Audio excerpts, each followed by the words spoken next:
Hi, this is Usha. Welcome to Rathod's IAS classes. Today in this lecture, we are going to discuss the next chapter of Lakshmika, that is State Council of Ministers. So this chapter will be very important regarding prelims point of view. And the most of the things we discussed in the Chief Minister, Governor, that will be repeated in this chapter. So please don't get bored. So one important concept that we are going to discuss here is Article 163. So we are having an exclusive focus on the Article 163 in this lecture. And we are going to see some interesting facts regarding this Article 163. And we are going to understand how this Article 163 mainly acts as a center to control the state. So after listening to the concept regarding this 163 article, you will come to know how the center which is going to control the states. So it is one of the important way used by the central to control the states. So now let us get started with our discussion and let us see what are the things which are discussed in this article. So if you are talking about the State Council of Ministers, you should remember two important articles. That is Article 163 and the next one is Article 164. So these two articles which are mainly related to the State Council of Ministers. So if you see, according to the principles of the parliamentary system of government, they did not talk in detail about the State Council of Ministers in our constitution. Only Articles 163 and 164, they deal with a broad, sketchy and a general manner regarding the State Council of Ministers. So if you see, especially Article 163 mainly deals with the status of Council of Ministers, and Article 164 deals with the appointment, tenure, responsibility, qualification, oath and the salaries, allowances of the minister. So now let us see the constitutional provisions. First let us see Article 163. As I said in the introduction, we are going to have a focus on this Article 163. So please concentrate here mainly to understand this article, and you must be smart whenever you are reading the polity. So you will understand why I said you must be smart. So if you see, this Article 163 mainly says that there shall be Council of Ministers headed by the Chief Minister to aid and advise Governor. And if you see the important provisions under this Article 163, they mainly says that there shall be Council of Ministers with the Chief Minister as head. So what is the function of this Council of Ministers headed by the Chief Minister? They need to provide aid and advice to the Governor. So if you read this sentence carefully, it mainly says that mainly Council of Ministers headed by the Chief Minister, mainly to advise the aid and to give the aid and advice to the Governor in the exercise of his functions. But there is one important thing here, that is except in so far as he required to exercise his functions in his discretion. That means he has a discretion. So whenever there is a discretion, there is no aid and advice that to be provided by the Council of Ministers headed by the Chief Minister here. So if at all any question arise between the Chief Minister and the Governor regarding any subject, let us take the X. So regarding the X, whenever there is any dispute that happens between the Chief Minister and the Governor, whether this so and so subject X, which comes under either binding or either it is a discretionary power of the Governor. So who will say whether this so and so subject that will either comes under the binding power or either it comes under the discretion of the Governor? So Governor says, don't worry, I am here, I will be the final decision maker. So if at all any question which arises whether the matter which falls within the Governor discretion or not, here the decision taken by the Governor, that shall be final here. Okay. So if at all whenever there is any question regarding whether this so and so subject which comes under the binding or whether it is a discretionary power, whether this Chief Minister can move to the court or not. No, this chance is also not present to the Chief Minister. Here Chief Minister or Governor, they cannot move to the court regarding to decide whether so and so subject which comes under the discretionary power or not. So in this way, this is the one of the way Union controlling the state. Okay, I hope you understand what I want to say. So be smart whenever you are reading polity. And now let us see the article 164. This article 164 mainly talks about other provision regarding the minister, like appointment, oath, secrecy, so and so. So under this 164 article, here ministers, they will be appointed by the governor. I hope it is clear. But those ministers, they shall be appointed by the governor on the advice of chief minister. So if at all chief minister want so and so person to be made as a minister, so he says he will recommend the governor to appoint this person as a minister. So in this way, these ministers are appointed by the governor. And the total number of ministers, including the chief minister, in the council of ministers in the state, they shall not exceed not more than 15% of the total strength of the state legislative assembly. That means it mainly says that, so if at all 100 members are present in the state legislative assembly, only there should be 15 members along with the chief minister. They should form the council of ministers. Okay, so this is the thing here. So if you see, according to the 91st Constitutional Amendment Act of 2003, so it added one more provision that they should not be not less than 12 members. Okay, and let us see the next one, that is the member of either house of the state legislature who are belonging to any political party who disqualified on the ground of defection shall also be disqualified to be appointed as a minister.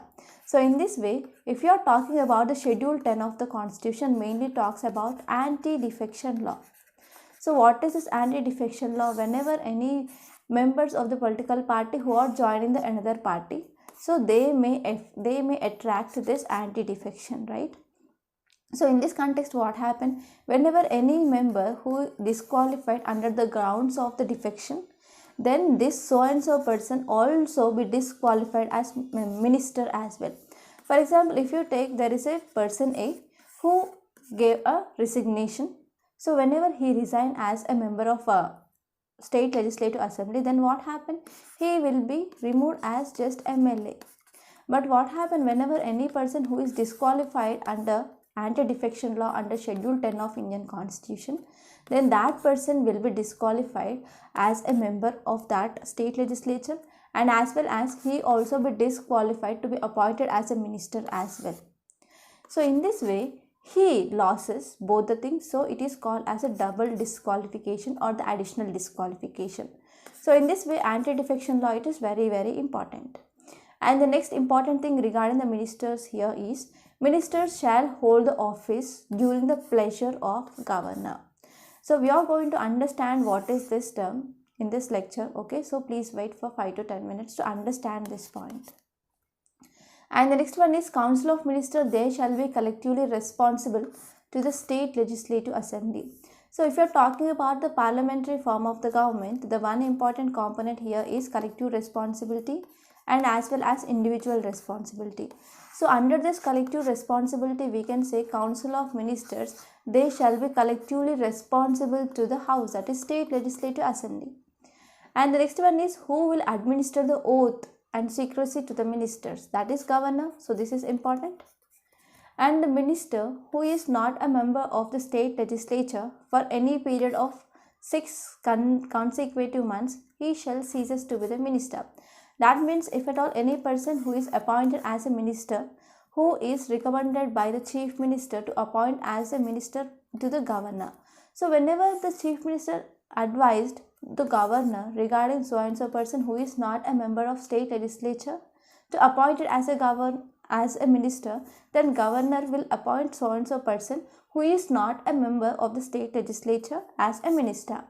But he will be given 6 months of time. So within this 6 months of time, he should be the member of state legislature. That means he should be the member of either state legislative assembly or the state legislative council. So if at all he is not becoming the member of the state legislature within 6 months, then the game will be over. He will be ceases to be the minister. Okay.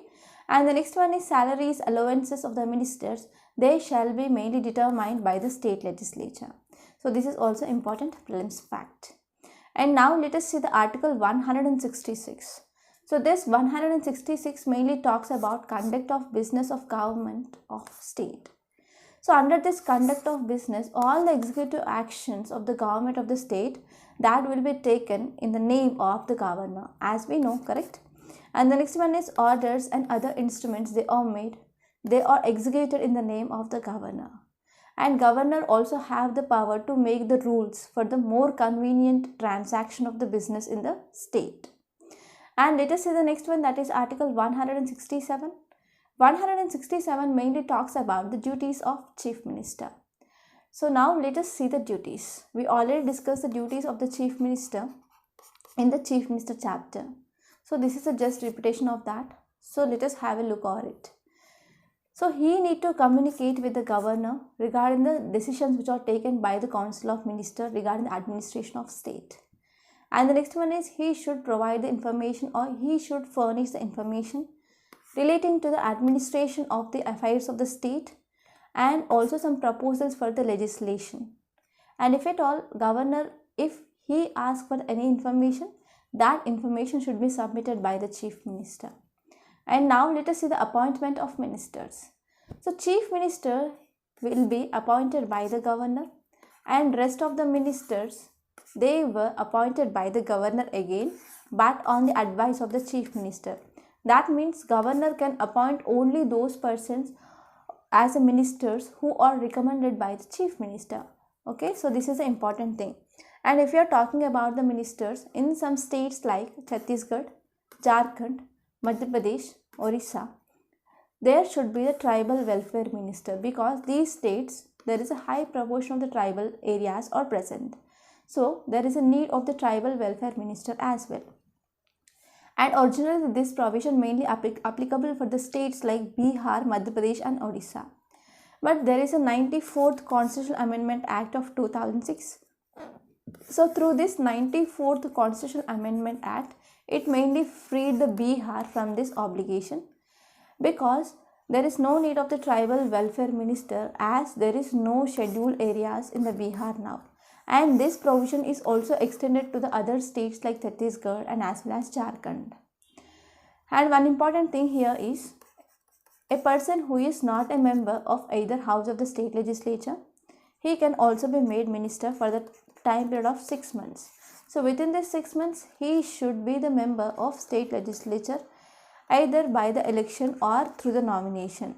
If at all he is not becoming the member of state legislature within 6 months, then he will be ceases to be the minister. And the next important point here is, a minister who is a member of one house of the state legislature, he has the right to speak and also to take part in the proceedings of the other house. For example, if the minister from the state legislative assembly, he can take part in the proceedings of the state legislative council as well. If at all the minister from the legislative council, he can also take part on the proceedings, and he can also speak in the state legislative assembly. But the voting power only remains with that house where he is a member. That means he can vote only in the house of which he is a member. So these are the important facts. And now let us see the oath and the salary of the ministers. So before a minister enter upon his office, governor mainly administer him the oath of office and the secrecy. Again here there are two words, oath of office and the oath of secrecy. So these oaths regarding this ministers and the chief minister, they are present as per Schedule 3 of Indian Constitution. So this is one important prelims fact. So in his oath of office, the minister mainly swears to bear the true faith and allegiance to the Constitution of India, and to uphold the sovereignty and integrity of India, to faithfully and conscientiously discharge the duties of the office. And the next one is to do right to all the manner of people in accordance with the Constitution and the law, without any fear, without any favor, without any affection and ill will. So this oath, which is similar to that of the chief minister.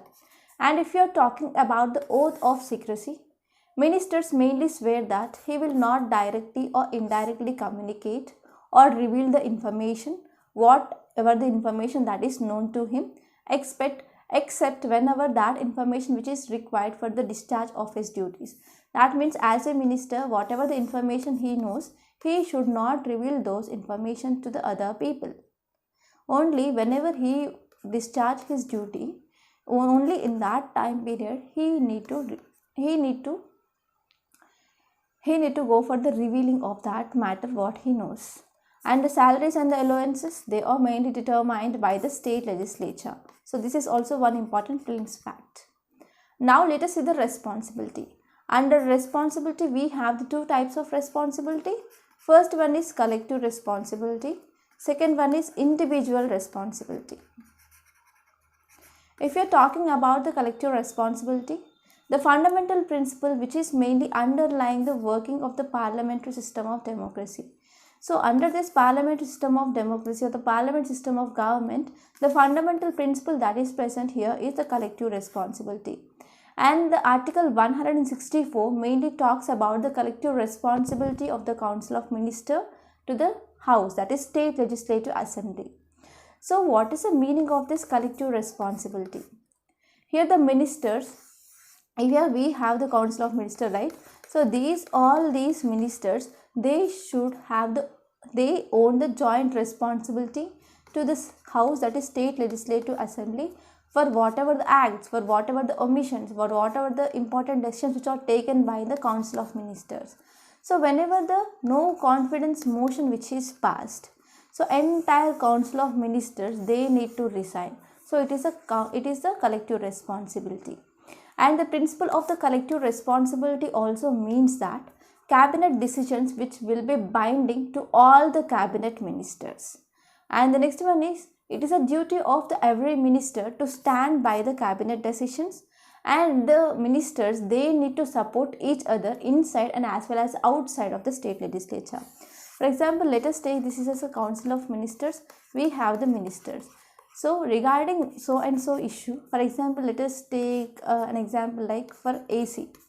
So one minister says that we need to go for the LG AC, and another minister says that we need to go for the another company of AC. So what happened, there are the differences in the opinion, right? But they have the collective responsibility, and the chief minister will be deciding which company of the AC will be gone based on the majority. So though this minister having the variant or different opinion regarding this AC, but he need to follow this. So this is the collective responsibility. And if at all any minister who is disagreeing regarding this AC, for example, and if he is not prepared to defend it, then he must resign. And now let us talk about the individual responsibility. So article 164, mainly it also talks about the principle of individual responsibility. So individual responsibility means the minister hold the office during the pleasure of governor. So one important thing that you should focus here is, I am talking that ministers hold office during the pleasure of the governor. So if we have the Council of Ministers, correct? So in the Council of Ministers, we have the different ministers are present. So I am talking about the individual minister, but not as a whole. That is Council of Ministers. Here I am talking about the individual minister. So individual minister mainly holds the office during the pleasure of the governor. So that means the governor, he can remove the minister, right? So though the Council of Ministers enjoying the majority, okay, they are enjoying the confidence in the state legislature, though when the Council of Ministers enjoying the majority or the confidence in the House, though here the governor can dismiss the minister. But this dismission of this minister by the governor, it can be done only on the advice which is given by the chief minister. So here we can say ministers hold the office during the pleasure of governor. So that means the governor can remove any minister at any time. So even when the Council of Ministers, they are enjoying the confidence in the State Legislative Assembly. So, but one important thing that you should remember here is, governor can remove the minister only on the advice of the chief minister. So when chief minister give the advice to to dismiss this minister. So whenever there is a difference of opinion that present between the chief minister and the minister, then in that condition chief minister may advise the governor to dismiss the minister. So because of this, ministers hold the office during the pleasure of governor. So these are some important facts, and because of this I said you need to be smart when you are studying polity. And now let us see the small topic, that is cabinet. We already discussed about the cabinet when we studied the union executive, right? So it is also the same. So this cabinet, which is a smaller body called as there is a smaller body called as a cabinet, and this cabinet, it is a nucleus of the council of ministers, and this cabinet mainly contains the cabinet ministers, and these cabinet ministers, they are the real center of authority of the state government. So now let us see the functions. The first one is it is the highest decision making authority. Next one is it is a chief policy formulating body, and it is a supreme executive authority of the state, and it is a chief coordinator of the state administration. It is also the advisory body to the governor, and it will give some advices to the governor, and it is also chief crisis manager. So because of this, it will deal with the emergency situations that happen in the state, and it also deals with the major legislative and as well as the financial matters, and it also exercises the control over the higher appointments, like we can say the constitutional authorities, senior secretariat administrators, etc. So these are the functions. So these functions will be helpful in your mains. And now let us see the cabinet committees. So as we studied about the cabinet committees in the union, so we also have some cabinet committees in the state. So these cabinet mainly works through some of the committees. They are called as the cabinet committees. As we studied earlier, cabinet committees are two types, that is standing and ad hoc. Standing, they are the permanent in nature, and ad hoc committees, they are mainly formed whenever there is a need to resolve any matter. So after the resolution of the matter, these will be dismantled. Okay, so because of this, these ad hoc committees, they are temporary in nature. So these are some important prelims facts that will be helpful regarding this cabinet committees. So these are some important things that you should focus regarding this State Council of Ministers. I hope you enjoyed this lecture. Please subscribe to my channel and don't forget to like, share and comment my videos. Thank you so much.